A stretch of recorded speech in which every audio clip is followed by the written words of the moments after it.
ছাত্র শিবিরের এত টাকা কোথা থেকে আসে, এমন প্রশ্ন তুলেছেন বাংলাদেশ জাতীয়তাবাদী ছাত্র দলের সাধারণ সম্পাদক নাসির উদ্দিন। বলেন, ছাত্র শিবিরের সেক্রেটারিকে বলতে শুনেছি তারা প্রতিদিন গণ ইফতার কর্মসূচিতে ৩ লাখ টাকা ব্যয় করছেন।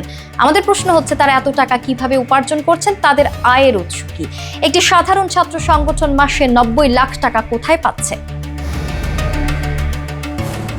তবে ছাত্র দলের এমন মন্তব্যে মুখ খুলেছেন ছাত্র শিবির নেতারাও। জবাবের সাথে রেখেছেন পাল্টা প্রশ্ন।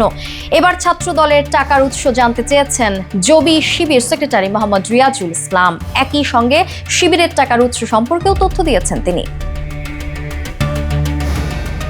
তিনি বলেছেন, আমাদের কর্মীরা তাদের টিউশন করা জমানো টাকা ছাত্র কল্যাণ ফান্ডে দান করে। আমাদের মায়েরা তাদের গলার হার আমাদের বিশ্বাস করে দিয়ে দেয়। বলেন, আমাদের আয়ের উৎসগুলো আমাদের সংবিধানে সুস্পষ্ট করে বলা আছে।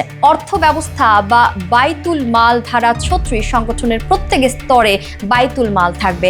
কর্মী ও শুভাকাঙ্ক্ষীদের দান, সংগঠন প্রকাশনীর মুনাফা এবং শরীয়ত অনুমোদিত অন্যান্য খাতসমূহ থেকে প্রাপ্ত অর্থই হবে বাইতুল মালের আয়ের উৎস।